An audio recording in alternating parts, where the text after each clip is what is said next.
Rice কুকারে চাল ধুয়ে রেডি করে যাব ঠাকুর পুজো দিতে। পপুকে নিয়ে আজকে বেরোতে হবে, নতুন কলেজের অ্যাডমিশন রয়েছে।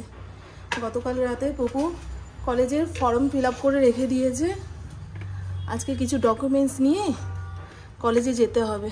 11টা সাড়ে 11টার মধ্যে বাড়ি থেকে বেরোবো, তাই ভারী কিছু খেয়ে না গেলে আসল কাজ শুরু হওয়ার আগে খাওয়ার খুঁজতে ছুটতে হবে। আমিও বায়না জুড়লাম যে চলো না, আমি অনেক দিন চার দেওয়ালের বাইরে যাইনি, তোমাদের সঙ্গে আধা ঘন্টা 1 ঘন্টা যদি গাড়ি করে ঘুরি তাহলে আমার মনটাও ভালো লাগবে। অনেক করে বলার পরে ওরা রাজি হয়েছে। বাড়ি থেকে টানা গাড়ি করে কলেজ পর্যন্ত যাবে না তো, ভেঙে ভেঙে যাবে। খেয়া পার হবে, টোটো অটো সব কিছু রয়েছে বলে আমি যেতে চাইছি। টানা গাড়িতে করে হলে আমার আর যাওয়া হতো না। ঘটিতে করে ডাল, চাল, আলু রেডি করে রাখলাম, আধা ঘন্টা ভিজুক, ঠাকুর পুজো দিয়ে এসে চালিয়ে দেবো। ভাত পুরো ঝরঝরে হবে। গুড মর্নিং, শুভ সকাল বন্ধুরা, কেমন আছেন আপনারা? সবাই নিশ্চয়ই খুব ভালো আছেন, আমিও খুব ভালো আছি। আজ হলো শুক্রবার, একটু পরে পপুকে নিয়ে বেরোবো কলেজের অ্যাডমিশনের জন্য। অ্যাডমিশন ঠিক নয়, গতকাল রাতে পপু অনলাইনে ফর্ম ফিল আপ করে রেখে দিয়েছে, আর আজকে কিছু ডকুমেন্টস নিয়ে যেতে হবে। স্কলারশিপের জন্য একখানা পরীক্ষা নেবে, সেটাতে যদি পাশ করে যায় তো স্কলারশিপ পাবে, সেটা তো বললামই। আর আমরা আমাদের ড্রাইভারকে বলিনি, কারণ শীত, গ্রীষ্ম, বর্ষা এই সমস্ত কিছু মাথায় নিয়ে ওকে 5টা বছর কলেজে যাতায়াত করবে। সাধারণ ছেলেমেয়েরা যেভাবে যাতায়াত করে ইন্দ্র আজকে সেভাবেই নিয়ে যাবে, বাড়িতে নিয়ে আসবে। কারণ কলেজের পড়াশোনার পাশাপাশি বাড়ি থেকে কলেজের দূরত্বটা ঠিক কতটা, মেয়ে প্রত্যেক দিন যেতে পারবে কি না পারবে গাড়ি ছাড়া, সেটাই বোঝানোর জন্য আজকে আমরা ওই খেয়া পার হয়ে তারপর বাস ধরে যেভাবে পৌঁছানো যায়, যেভাবে সবাই পৌঁছায় সেভাবেই যাব। কলেজ ক্যাম্পাসটা দেখব। অতিরিক্ত দূর হয়ে গেলে প্রত্যেক দিন সেজে গুজে যাওয়া বেরিয়ে যাবে। আমি যখন শ্রীরামপুর কলেজে প্রথম ভর্তি হয়েছিলাম, ওই 1 মাস 1.5 মাস একদম পরিপাটি সাজগোজ, চোখে আইলাইনার থেকে ঠোঁটে লিপস্টিক সব চাপিয়েছি। তারপরে যেই 1.5-2 মাস কেটে গেল আর ইচ্ছা করে। হ্যাঁ, অবশ্য এখনকার অধিকাংশ কলেজেই ড্রেস কোড রয়েছে। গতকাল রাতে শ্যাম্পু করেছি, নাহলে সকাল থেকে একদম রাত পর্যন্ত যা পরিমাণে মাথা যন্ত্রণা করছিল, বাপরে বাপ। তার উপরে আমাদের এখানে রাজনৈতিক জনসভা করে 4টে থেকে রাত্রি 9:30 পর্যন্ত বক্তৃতা চলেছে। আশেপাশের বাড়ির মানুষ যাও বা ভোট দিত, ভোট ক্যান্সেল। কালকে যা জ্বালিয়ে পুড়িয়ে মেরেছে। কিছুক্ষণ পরে একটু আস্তে করেছিল, কিন্তু তবু কানে এসে বাড়ি লাগছে। ঘরের জানলা কপাট সব দিয়ে দিয়েছি, তাও বসে যাচ্ছিল না। আর যে সমস্ত মানুষরা অসুস্থ তাদের যে কাল কি হয়েছে। এরকম মাইক বাজিয়ে বক্তৃতা একদম মেইন রোডের উপরে করা উচিত। গাড়ি ঘোড়া চলবে, মানুষজন যাতায়াতের পথে শুনবে, দেখবে।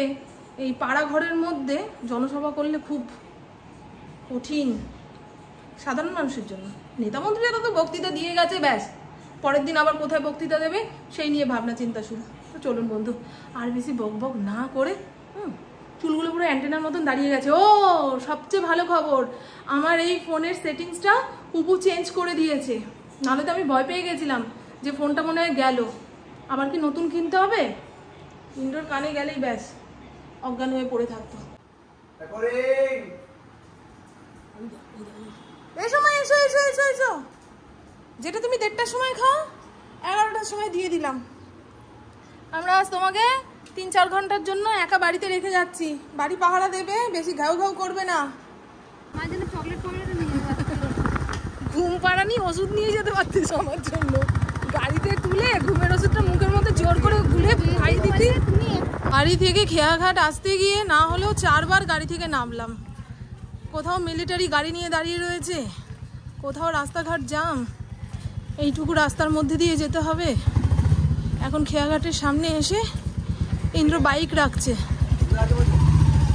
হ্যাঁ, আর একটা গোপন কথা বলি, আমাদের ইন্দ্র কিন্তু জলপথে কোথাও যেতে ভয় পায়। নৌকা এই সমস্ত চাপতে গেলেই দেখবেন আধা ঘন্টা হরিনাম করবে। বাবার তাবিজ কপালে ঠাকাবে, তারপরে উঠবে। কিন্তু মেয়ের কারণে সহজভাবে কি করে কলেজে যাওয়া যায় সেটা বোঝানোর জন্য তাকে আজকে কোথায় উঠতে হবে, কিসে উঠতে হবে তাও তো জানি না।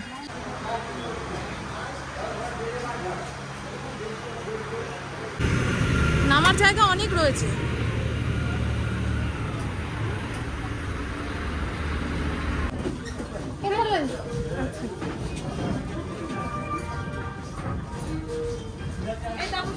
দেখ ভাগ্যিস আগেরটা মিস করেছিস, তাই বসার জায়গা তো ফাঁকাই ছিল। জোয়ান না, তোদের তো কিছু কিনে দিতে বলে কিছুই কিনে দিস না রে। জোয়ান কি বায়নার জিনিস? আমি যদি অসুস্থ হয়ে যাই এক ফোঁটা মুখের মধ্যে দিয়ে দিবি, দেখবি চাঙ্গা হয়ে যাবো। ডাক কাকু আসো, নেমে যাবে কিন্তু। আচ্ছা ঠিক আছে। এই চশমাটা খুলি, আমার ভয়ঙ্কর রূপ আপনাদের দেখাই। কারণ চোখে যেটুকু কালি চুলি দিয়েছিলাম সেটা ঠোঁটে চলে এসছে ঘামের চোটে। প্রচন্ড গরম। বাড়িতে থাকলে রান্না বান্না বন্ধ রেখে এসি চালিয়ে আমি আর ছেলে শুয়ে থাকতাম না। তুমি চলো দেখে আসবে। আর প্রথম দিন তো, এরপরে আমার মেয়েটা একাই যাওয়া আসা করবে। দূরত্বটা আমিও দেখিনি যে মেয়ের প্রত্যেক দিন যেতে আসতে কতটা কষ্ট হয়, ঘরে বসে ফিল করবে, বুঝছেন? এই আমার কালি ঘেটে গেছে রে। আর ধোন কিনে দিয়েছে। আমি যখন বললাম কিনে দে তখন কিনতে চাইলো না। ওকে কোনো জিনিস কিনতে বললে না ওর হাতে পায়ে ধরে ঝুলে পড়তে হবে, তারপরে দয়া হলে কিনে দেবে। একটু ছিপিটা খুলে আমার হাতে একটু ঢেলে দে। ফোনটা রাখ না, ভাঙা ফোনটা কেউ দেখছে না। কি করবো বলো? এই তো কিনে দেবো, দাঁড়া না, তো অস্থির হোস না। দে আজকে পুরো শুটিং করে নিয়ে যাবো।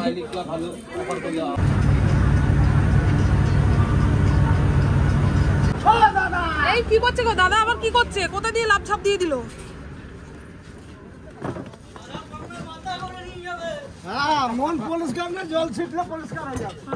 দাদা গঙ্গা দেখেছে, কি করবে বুঝতে পারছে না। আমার এই ঘাটের পাড়টা এত ভালো লাগে। অবশ্যই এ পাশের মানুষরা যখন ওই পাশে যায়, আমাদের কলেজ ঘাটটাও। হ্যাঁ, পুরোনো প্রেমের কথা এখন ওর মনে পড়ে যাচ্ছে। পাশে বউ থাকা অবস্থায় যাতে পুরোনো প্রেমের কথা মনে পড়ে। এটা মনে হয় ব্যারাকপুর না? মনে হয় কি এটা তো ব্যারাকপুরই। এটা ব্যারাকপুর তো।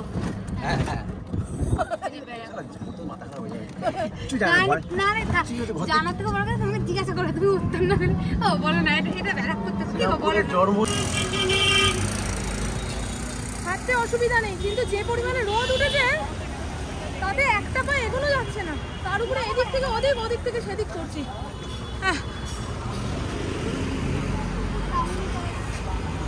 ব্যারাকপুরকে ফেমাস করে দিল এই দাদা বৌদির বিরিয়ানি। হ্যাঁ, অধিকাংশ লোককেই বলতে শুনি ব্যারাকপুরে কেন যাচ্ছে, দাদা বৌদির বিরিয়ানি খেতে।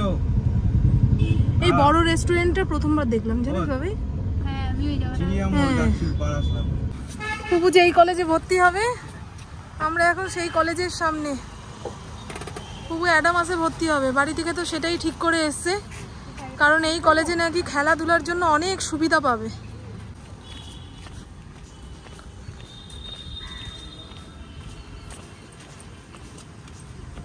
বেশ বড় সড়ো তো, দেখেই একটা দারুণ দারুণ ফিল আসছে, তাই না ইন্দ্র?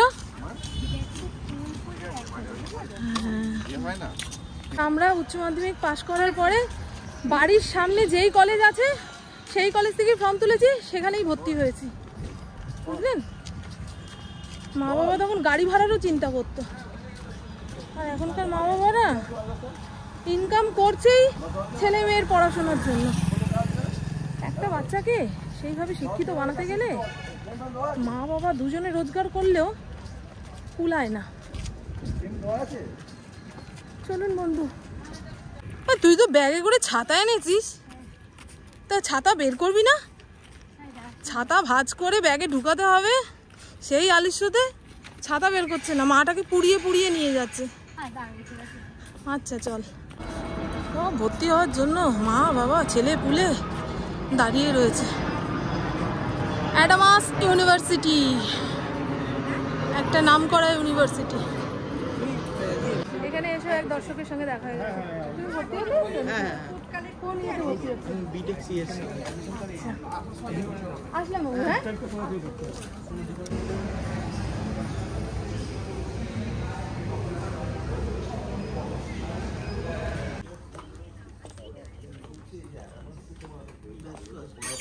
সবই ঠিক আছে, কিন্তু বাড়ি থেকে কলেজের দূরত্বটা এত বেশি।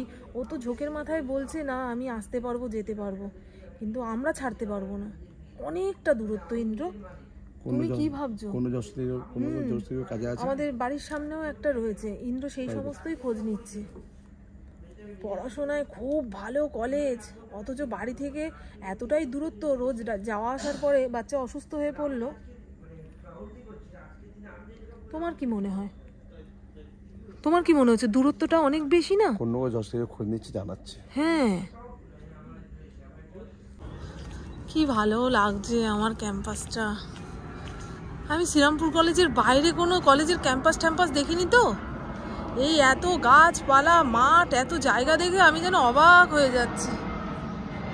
আমার যে কি অপূর্ব লাগছে, তাই না ইন্দ্র? ওই যে হাত দেখে দাও। হ্যাঁ ওই যে ও এখন চোখে জমি মাপতে শুরু করে দিয়েছে। অনেক বড় জমির ওপরে কলেজ, এ মাথা থেকে সেই মাথা, মাঝখানে কাউকে ছেড়ে দিলে পথ খুঁজে পাবে না। গোলক ধাঁধা অনেক বড়, সত্যি অনেক বড়, আর বেশ সুন্দর, তাই না? লাগিয়ে এত ভালো করে দিয়েছে। কোথায় বসে গল্প করে ছেলেপুলেরা? কলেজ মানেই তো আড্ডা দেবে, এদিকে ওদিকে বসে গল্প করবে। চলো না, চলো যাই, চলো। আবার কবে আসবে না আসবে দেখি তো। এটা কি কাজ? লজ্জা পায় না। কি হয়েছে? ভিটামিন ডি গায়ে নিচ্ছি। লোকে কি বলবে এটা যদি সারা জীবন ভাবো? জীবনের আসল সুখটাই তো পাবে না। হ্যাঁ, কলেজটা ভালো, অনেক সুযোগ সুবিধা রয়েছে, তবে এই দূরত্বের জন্য আমার একটু না রয়েছে। ইন্দ্র তো মেয়ে যা বলবে সেটাই করবে। হ্যাঁ, ওই মাথা থেকে এই মাথা চলে এসছি। এই দেখো কত বড় বড় সুপুরি হয়েছে গো। সুপুরি না কি ফল গো? চলো সামনে থেকে একটু দেখে আসি। তুমি যাবে তো? তুমি তো আধারে বাধারে ঘুরছো। না ছিললে বকা দেবে। এই দেখুন। হ্যাঁ, মেডিকেল। ও, যারা মেডিকেল স্টুডেন্ট তারা এখানে আসবে, তাই না? এই ডিপার্টমেন্টে। হ্যাঁ, আর লয়ের ডিপার্টমেন্ট কোনটা? আমাদের তো নিয়ে যাবে বললো গো। হ্যাঁ, এই যে অ্যাডামাসের মেডিকেল ডিপার্টমেন্ট, যে সমস্ত ছেলেমেয়েরা পড়ছে তাদের ভবিষ্যৎ উজ্জ্বল। ওই পাশে মনে হয় ইঞ্জিনিয়ারিং রয়েছে। এই এত শক্ত উচ্চারণ মুখের ভিতরেই পাকিয়ে যাচ্ছে। Medical, engineering.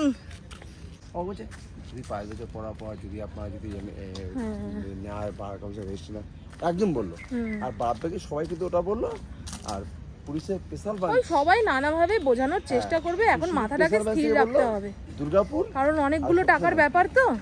আর ভাবছি যারা এই সমস্ত বড় কলেজ থেকে ডাক্তারি, ইঞ্জিনিয়ারিং, তারপরে ল পাশ করে বেরোবে, তারাই তো দেশের ভবিষ্যৎ। আর দুর্গাপুর, তাই না? দুর্গাপুর আর ইসে দেখা গেল তোমার ওই দুর্গাপুর আর হলদিয়া সিট নেই। দুর্গাপুরে দুটো সিট আছে, কিন্তু খরচা অনেক কম, 2,80,000 করে, কিন্তু পড়াশোনা হয়। ওই তো আবার সেই জায়গায় এসে দাঁড়ালাম। আর উনি বললো কে ঘুরবে একদম মধ্যে কয়েক বিঘা জমি। দেখো না, ওই দেখো ইলেকট্রিক ইঞ্জিনিয়ারিং যারা পড়বে তারা ওইখানে যাবে। ঠিক আছে। আচ্ছা, আমাদের অ্যাডমিশন সিট বুকিং রিসিট কিছু দেবেন? হ্যাঁ, একটা রিসিট, সেটা আমি হোয়াটসঅ্যাপে পাঠিয়ে দিচ্ছি।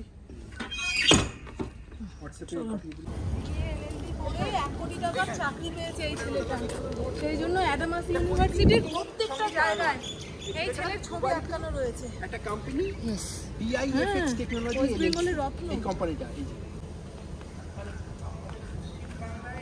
ল এন্ড জাস্টিস।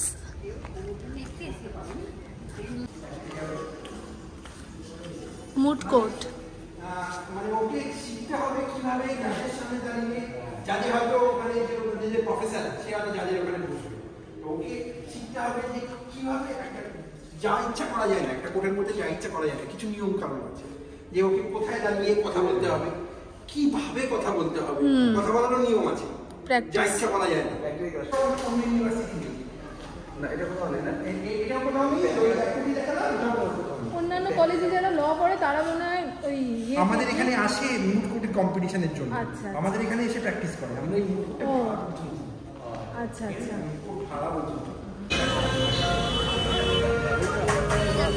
হ্যাঁ দাঁড়া খাবার দিচ্ছি দাঁড়া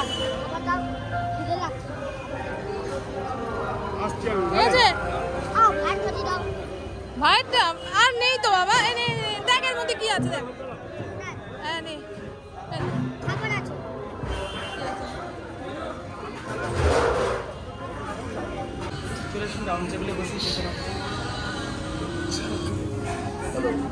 মাথা যা যন্ত্রণা করছে, সবচেয়ে বড় কথা এতক্ষণ যে গাড়িতে থাকতে হবে আমি বুঝতে পারিনি। আমি চোখ বন্ধ করে মরার মতন শুয়েছিলাম।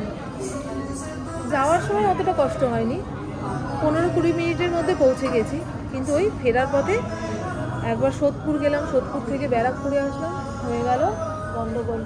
এবার ভাই তোর কাছে আমার সানগ্লাস ভরার কৌটোটা রয়েছে, কি খাবে মাটন বিরিয়ানি খাবে তুই মাটন বিরিয়ানি খা না মা। আমি চিকেন বিরিয়ানি নিয়েছি, পুপু ইন্দ্র দুজনেই মাটন বিরিয়ানি নিয়েছে। খাও।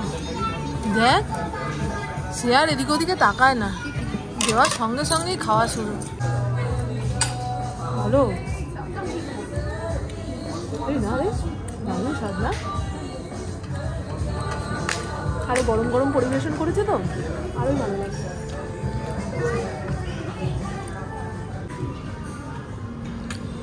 হয়ে গেল তোর খাওয়া? পুরো 1 প্লেট বিরিয়ানি টেনে দিল, সরু পেটে গরু টানে যাকে বলে। না না না না, পুপু এসে সেই যে শুয়েছে তাকে টেনে তোলা যাচ্ছে না। তাহলে ভাবুন, সে নাকি প্রত্যেক দিন অত দূরের কলেজে যাবে আসবে। সে যাই হোক, সেটা হলো পরের কথা। আসার সময় ফড়িংয়ের জন্য ছানা কিনে নিয়ে এসেছিলাম, ছানা দিয়ে বিস্কুট দিয়ে মেখে দিয়েছি। এখন ঘড়ির কাঁটা 9:30 ঘরে, আর একটু পরে খেতে দেবো। ইন্দ্র বলে গেছে আমার জন্য ভাত আর আলু সিদ্ধ বানিয়ে রেখো, মানে রাতে খিদা পাক বা না পাক একটুখানি খেয়ে ঘুমাতে হবে, এটা ম্যান্ডেটরি। আর আগামীকাল আমার জায়ের বড় মেয়েটার জন্মদিন, শুধু পুপুকে নিমন্ত্রণ করেছে। আসার পথে ওর জন্য গিফট কিনে নিয়ে আসলাম, একখানা সেলোর বোতল। এখন স্কুলে কলেজে যাবে, জলের বোতলের দরকার। এই বোতলটাতে নাকি সকাল থেকে একদম রাত্রির পর্যন্ত জল ঠান্ডা থাকবে। এখন তো খুব ঠান্ডা জল খাওয়ার পব্য পড়ে গেছে। পুপুর জন্যও একটা এনেছি, ওর জন্য কিনছি, পুপুর জন্য কিনলাম না। পরে বলবে ও আমারও তো একটা আনতে পারতে। এই যে এই ধরনের বোতল, ঠিক আছে? পুকুরটা প্যাক করিনি, আর ওরটা গিফট প্যাক করে নিয়ে এসেছি এর মধ্যে করে। দাঁড়ান দেখাই, এই যে এই দেখুন। আর এটা খুলে দেখালাম না, একই জিনিস। তো চলুন বন্ধু, এরপরে কাজকর্ম করার মতন ক্ষমতা আর শরীরে নেই। কয়েকটা খালি বোতল ছিল, সেগুলোকে ভরে রাখলাম, যেগুলো ফ্রিজে রাখতে হবে রেখে দেব, নাহলে রাতের দিকে ঠান্ডা জলের দরকার পড়বে। আজকে বোতলগুলোও ভরে যেতে পারিনি জানেন। ইন্দ্র এসে চিৎকার করছে, আমি দূর, তুমি চিৎকার করো না তো, তুমিও গেছিলে আমিও গেছিলাম। তোমরা তো গাড়ি ঘোড়া চাপতে পারো, অসুবিধা হয় না। আমি তো গাড়ির আওয়াজ শুনলেই অসুস্থ হয়ে যাই। তবে যাওয়ার সময় কষ্ট হয়নি, আসার সময় বললাম গাড়ি অন্য জায়গায় যাওয়ার কথা, আরেক জায়গায় নিয়ে চলে গেছে। ওই যে বেশিক্ষণ গাড়িতে থাকতে হয়েছে, তাতে আমি হাফ অজ্ঞান। এখন জোর করে চোখ খুলে আপনাদের সঙ্গে কথা বলছি। দিনের দিন ভিডিও শেষ করতে না পারলে পরের দিন আর ইচ্ছা করে না।